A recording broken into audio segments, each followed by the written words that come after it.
Hi, everyone. Welcome to My Ex Appeal, Your Everything Divorce podcast. My name is Joey Camaro, and I'm here with Mandy Baker. And we are the friends that you didn't know you We're needed. back. Welcome back, or welcome to the party, bitch. Exactly. Let's get into the tapping. Joey and Mandy, everything divorce related. We can put the S back in your ex appeal. Joey and Mandy, the friends you didn't know you needed on My Ex Appeal, and Everything Divorce podcast. So I'm super Yes. excited to have Stephanie on. So welcome to the podcast, Stephanie. Welcome to My Ex Appeal. Thank you for having me. Yeah, absolutely. So just talk to us a little bit about you. Oh, goodness. Well, I'm Stephanie. I'm a single mom of 5 kids. They're 13 to 23, so I'm kind of past the little kid stage. And yeah, you guys have reached out to me to talk about EFT tapping. And that's something that I've been doing for quite a while, sort of informally. And then a couple of years ago, I joined a program to become certified. So now I work with clients, and yes, it's a lot of fun. It's a great tool. And because I think there is so much anxiety going through divorce and then the aftermath, trying to put your life back together, it's been a tool that's been super helpful to me. So Yeah, well, talk to us about, so it does help with anxiety. Talk to us a little bit about that. Like, how does that work? Because I know some people live in the anxious state and don't even know. you just don't even know anything else, right? Yeah. So what is EFT tapping and Yeah. what does it do for your body? Sure. So EFT stands for Emotional Freedom Techniques, and it was developed, I believe, in the 70s as a trauma tool. But it's good for a lot of different things. As it's been practiced and researched, within different areas, they discovered that it's good for anything that's connected to an emotion, which is, life, everything. But it is really powerful for anxiety. It's called tapping because you literally use your fingertips to tap on acupoints on your face and body while you're talking through the concern or the issue or the thing that you're trying to shift.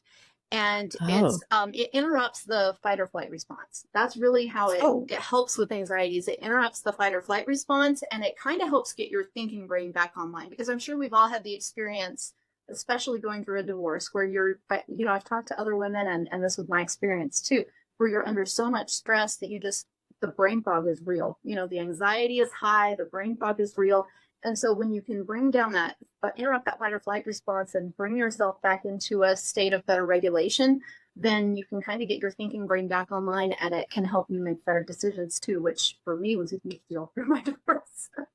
So did you tap before the divorce? I did. Actually, I learned about tapping about, 7 years ago, probably, from my neighbor. She and I became good friends, and she had gone through a tapping certification, and she told me about it. And I thought, that is so weird. Like, that's the weirdest thing I've ever heard of. But it was so interesting because as I sort of watched her and her family, her kids were so peaceful. I mean, they had normal problems just like everybody else's kids, but they were able to process their emotions and move through them, because she would tap with her kids. And she would tell me about how she struggled with anxiety, or she would have panic attacks or whatever.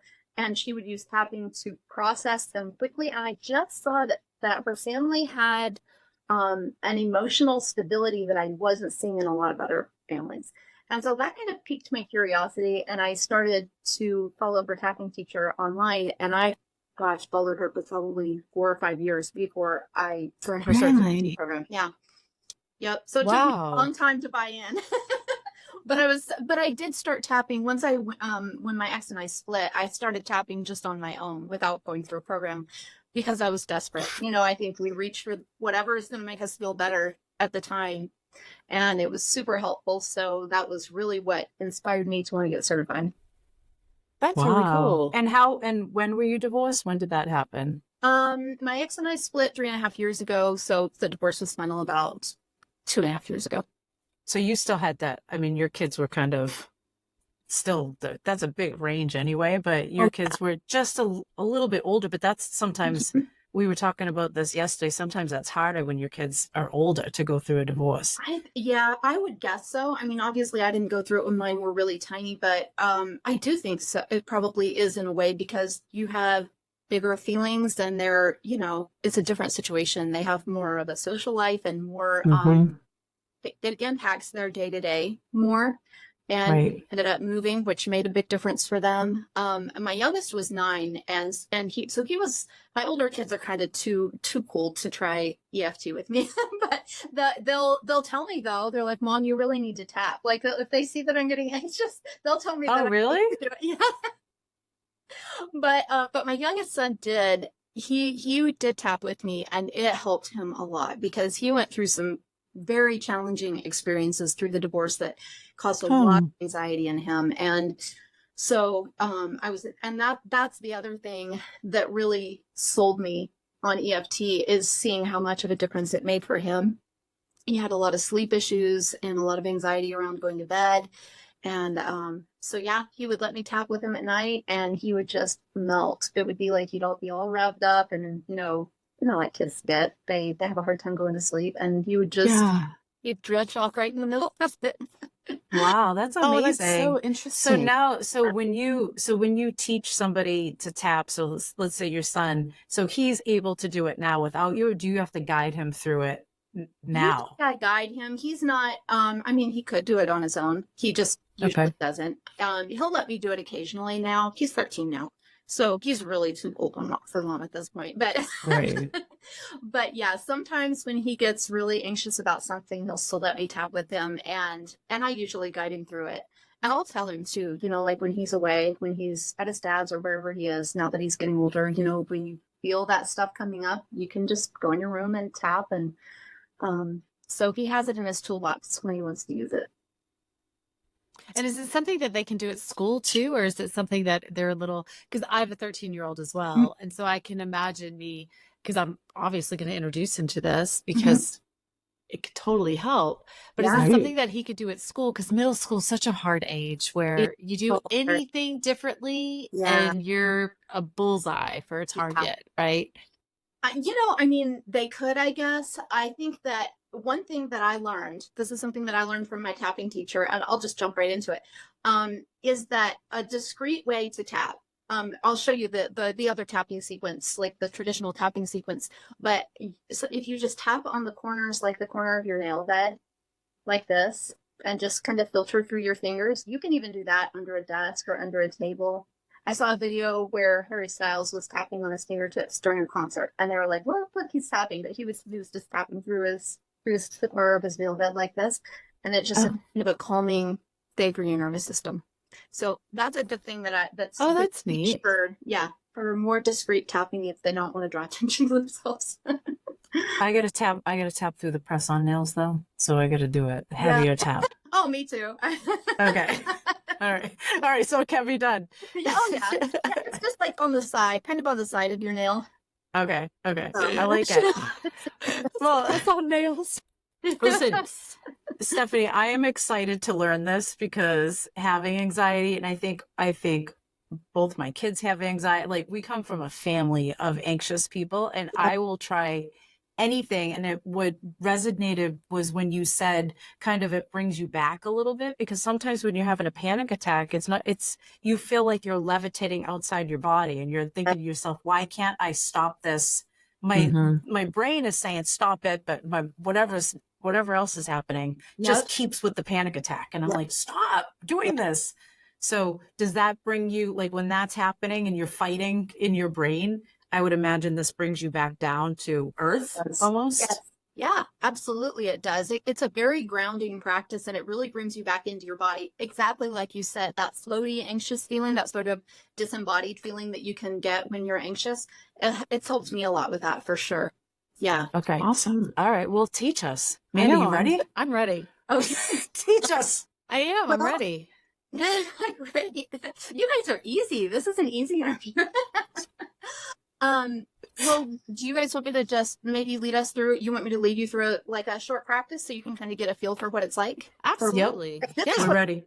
Yeah, and this is what I do every week in my Facebook group. I do a short live tapping session every week, and then the replay is up so people can go through it on their own. So this is going to be similar to what I would do, what I do all the time, or what I would do with a client. Now, if I was working with a client, when I work with a client one-on-one, sometimes it's longer just because, we take some time to get to know each other and kind of talk things through. But what would you say is something that you, is there a specific thing that comes up a lot? Maybe pick something kind of neutral that you find brings a lot of anxiety, or something that's not deeply traumatic. I'm gonna let like- Joey pick out of her cookie jar on this one. Okay. Okay. What brings me anxiety? Okay, let's say the news.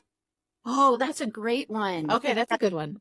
That's a great one. I'm going to jot a few notes just so that I can kind of look through it and remember what we've talked about.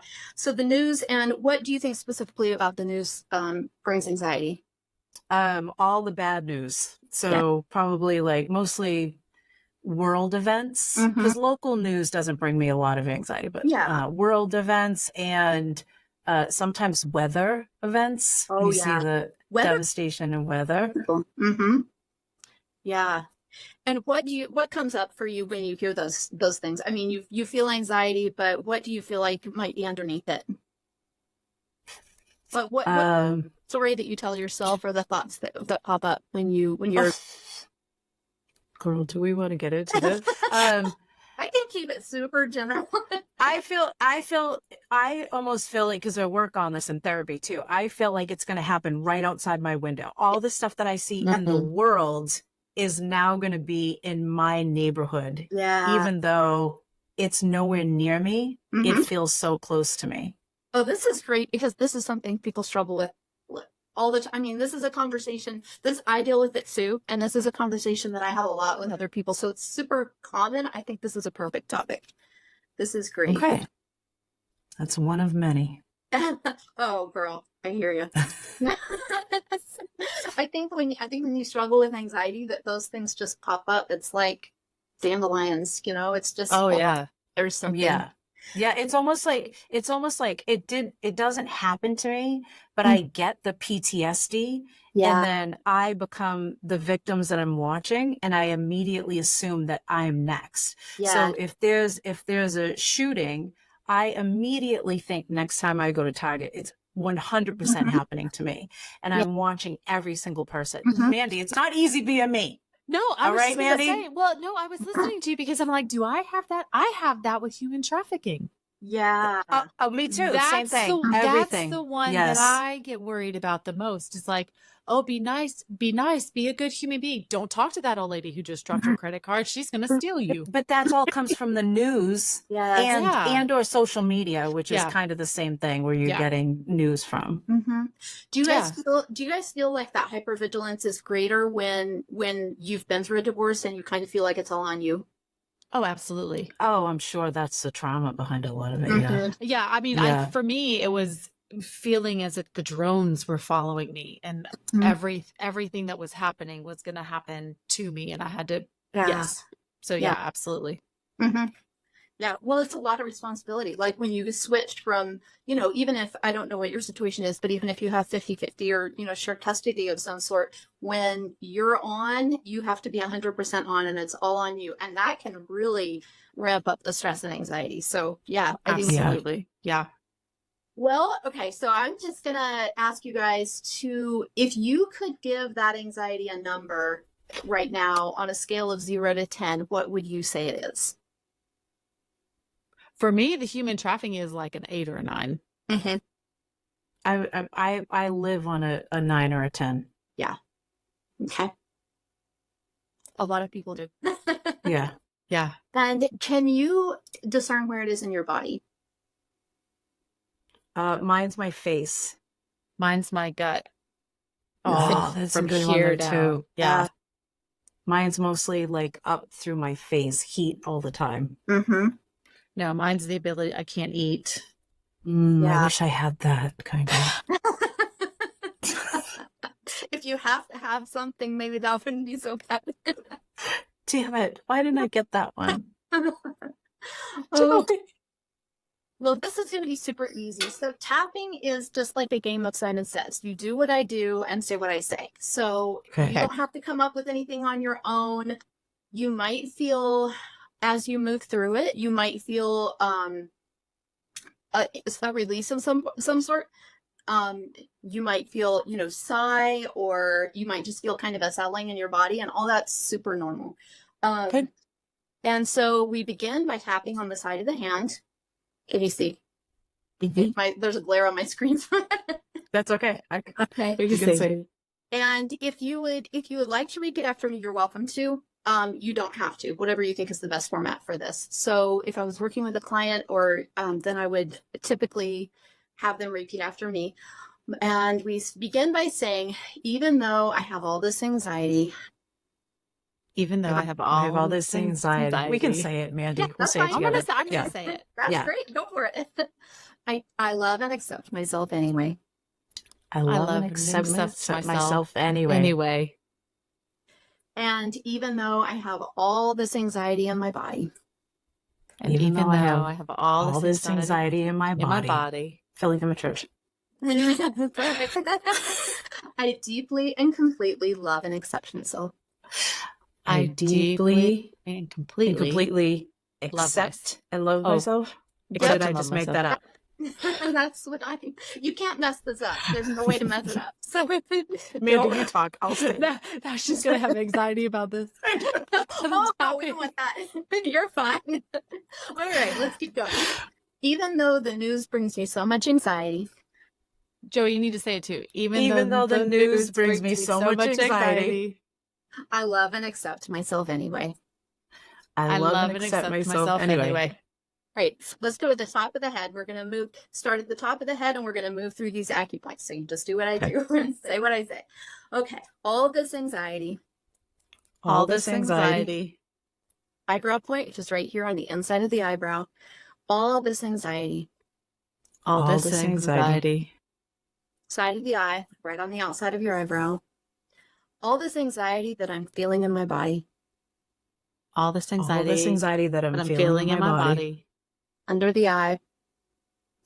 It's really high. It's really high. It's really high. Under the nose, right here, like on your lip. Let's say I can feel it in my stomach. I can feel it in my stomach. Under the mouth, right here on your chin. I can feel it in my face. I can feel it in my face. And now we do a collarbone point right here under the point of your collarbone. This anxiety is driving me crazy. This anxiety is driving me crazy. We can identify with that, right? Yeah. Yeah. Oh. I get so anxious about world events. I get so anxious about world events. I didn't tell you, it's under the arms. Okay, like by my bra type of area. Yeah, like right under your bra strap. Okay. All right, and then we go to under the chest.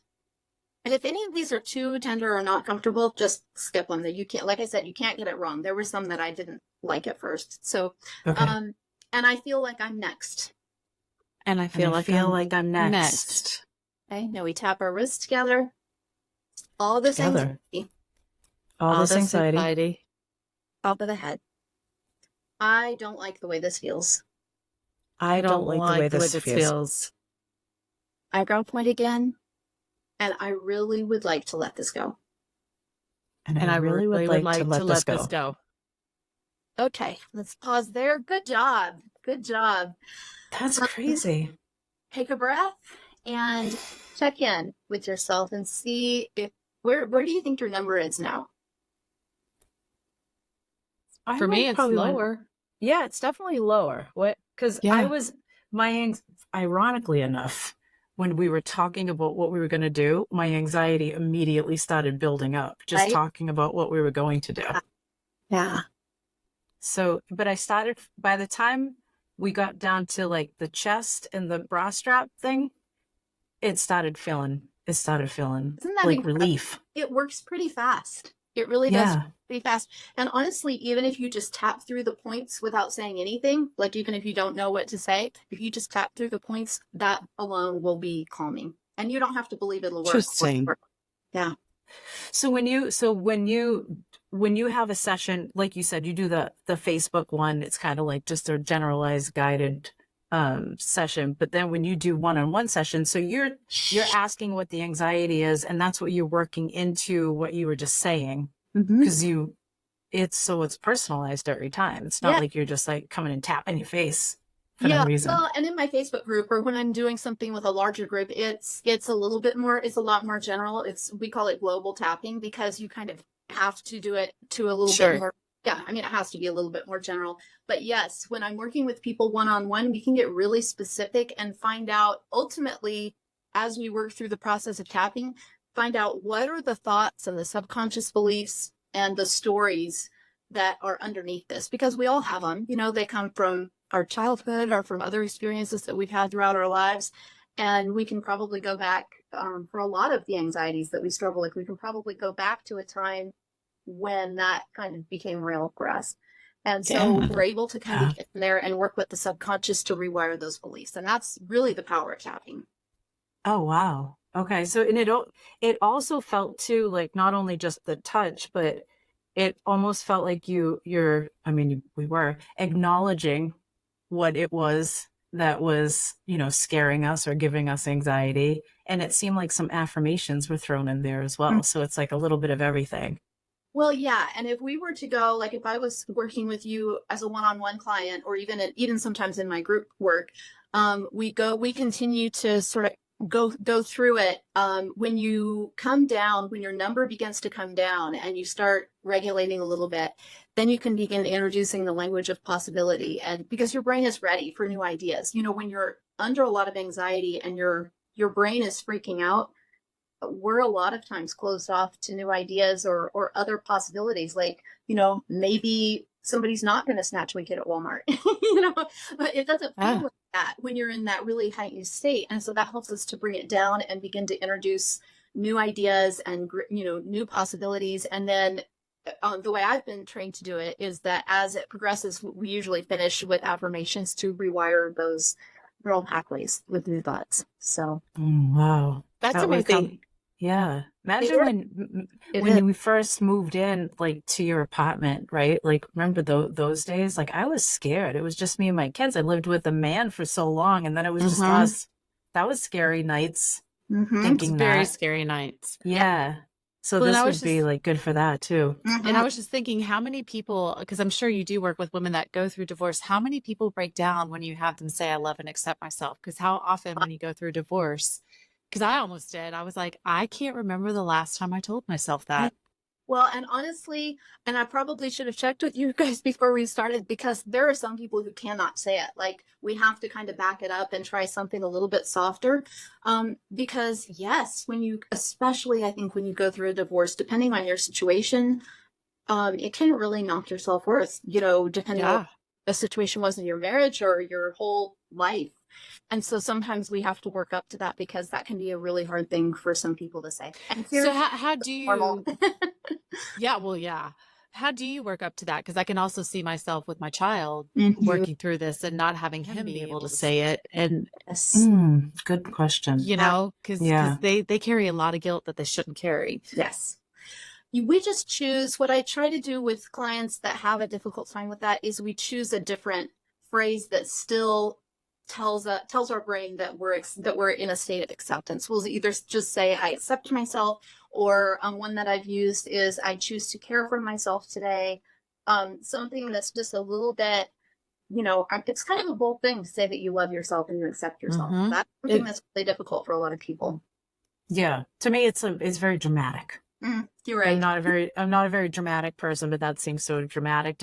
But it's what people need to do. I mean, you should love and accept yourself, but to me, I'm just not a dramatic person. It's not something that I would say, but it's good to do something like this. So that's why it's good to have somebody guide you through these things, because you wouldn't wake up and do this necessarily. Yeah.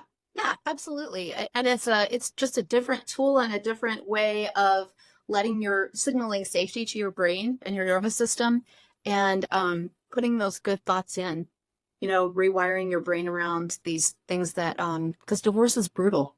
It really is. And it does a number on your life and your self-worth. And so it's for me, it's been a really powerful tool to work through those anxieties and struggles. And, finding yourself after divorce. I feel like you have to completely, it's a whole new life finding who you are. Yeah. So Finding who you it's are. not Yep. even just, and like you said, having to make those decisions, especially through a divorce, because you have to make decisions if you have children, you have to make decisions alone a lot of times, and then you just to make decisions through your divorce because you have to advocate for yourself and you have to make decisions about your home and where your kids are going to be, and these are big decisions that you don't want to just walk away from. Yes. So yeah, you have to have a clear head. And Mhm. who knew tapping on your face? I know. Right? I know. Well, I mean, obviously people do know that. We just yeah. didn't know it, but And I Well, never Stephanie knew. I told you the first time I heard about it, that is crazy. Like, that was my first thought. Like, that is crazy. I don't know how that would work, but it does.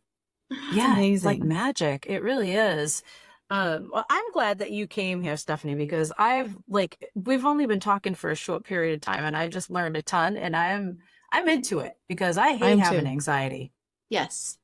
Who Yeah. likes having anxiety? And I think that it's a valuable tool because it is something that you can do consistently at home, and it's quick. It's not, or it can be quick. And I think that a lot of the tools sometimes that we're given, it's kind of if you've been in therapy and if you're familiar with EMDR therapy, it's kind of a cousin to that. But EMDR is something that you have to do, with someone who's trained and certified. And with EFT, you can do it at home by yourself. That's how I started. And so it's a tool that's quick and effective and easy.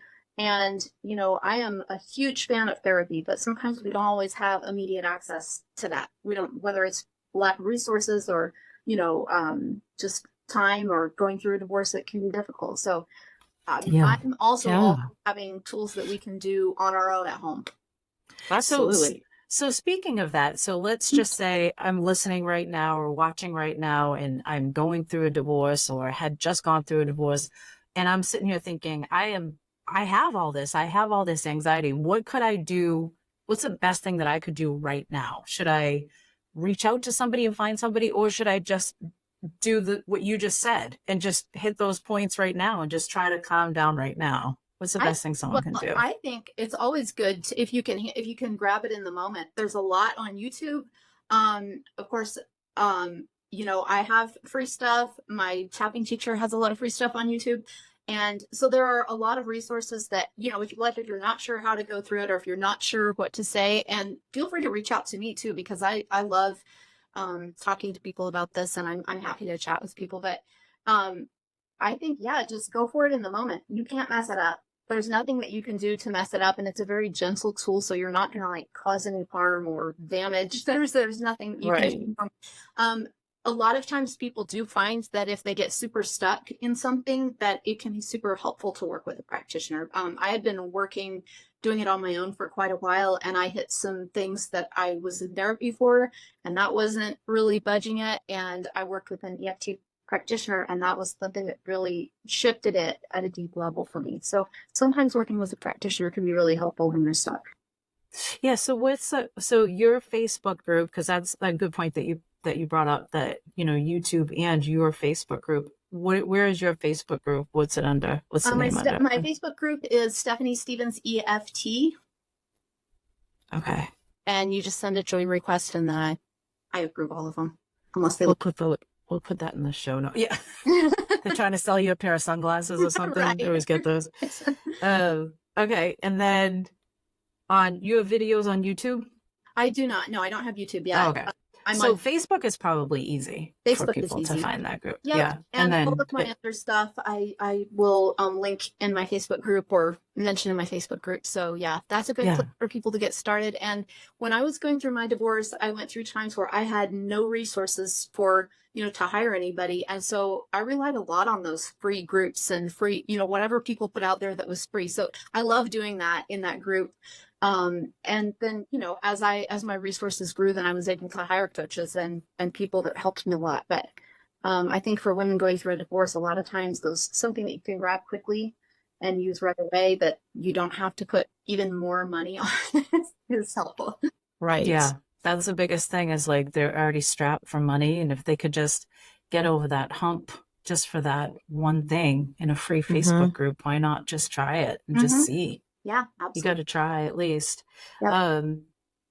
So, and then are there, so usually I know we're saying on Facebook and on YouTube, but are there just tapping specialists that you just Google tapping in your area? Do you do your sessions online or are you in person?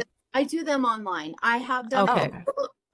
in person, but my lifestyle, just doing it online is works better for my schedule and usually for the schedules of other people too. Yeah, I'm finding Yeah. that especially for moms, it's nice to not have to find a place for your kids and drive. So if you can just find a spot, that usually works best. So I can Yeah. also Yeah. work with people from all over, and that's helpful as well. That's awesome.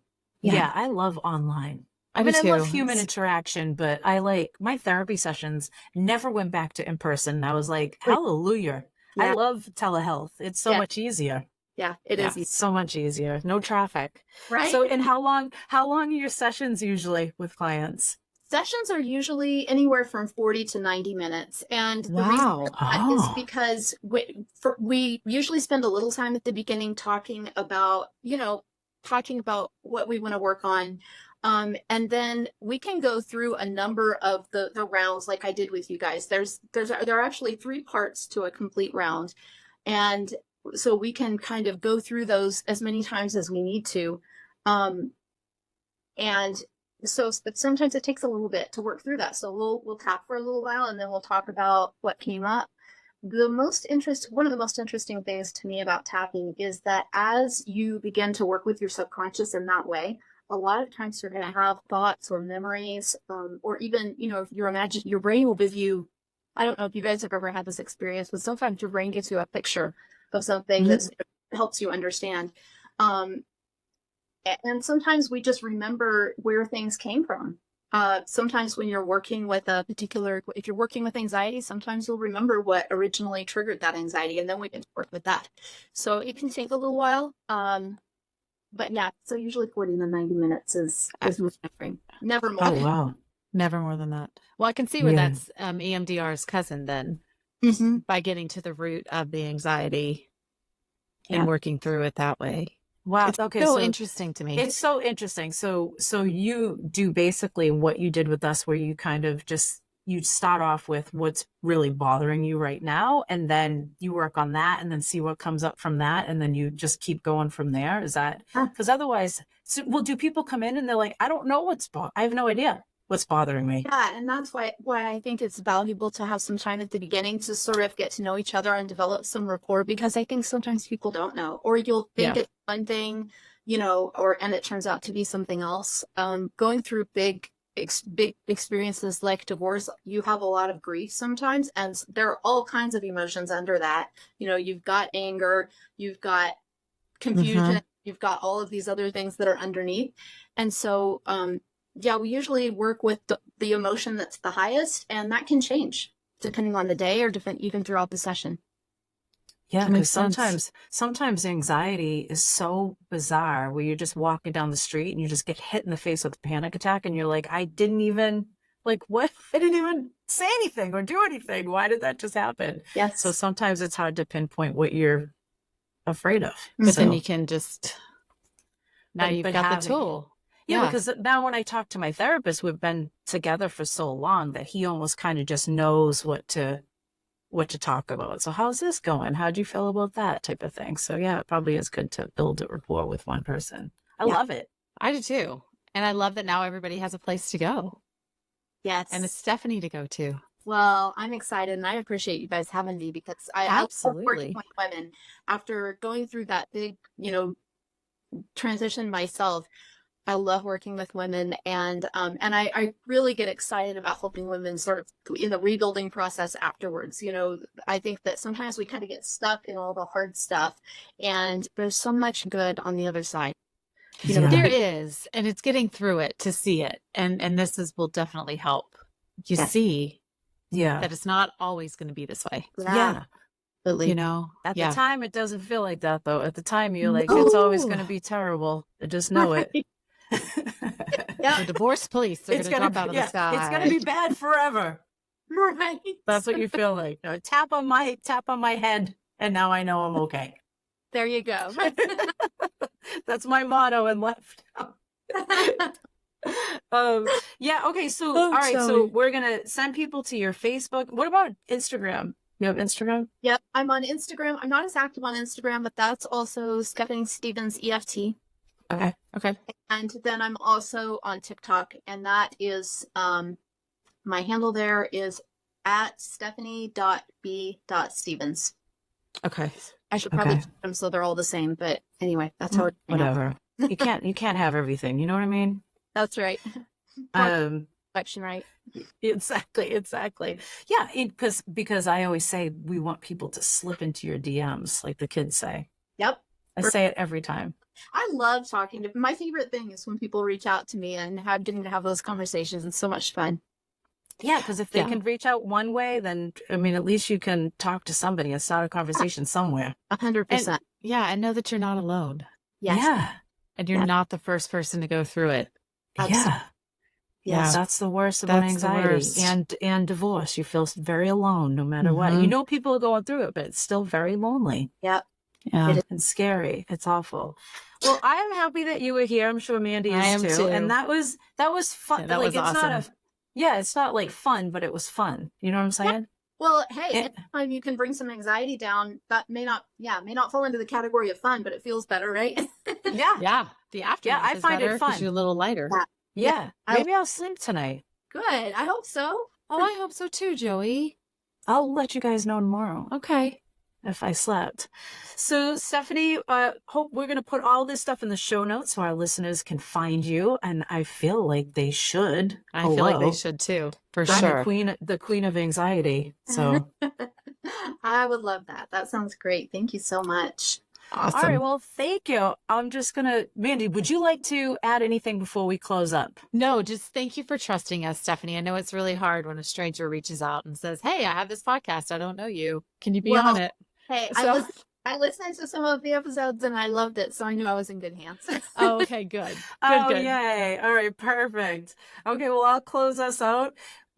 Thank you so much to our listeners, and make sure, Mandy, they have to listen. They're going to find Stephanie, but they still need to hit a button for us, right? Yep. Hit a Share button. us, like us, do something. Help us out. So we will see you next time on My Ex Appeal. Thank you.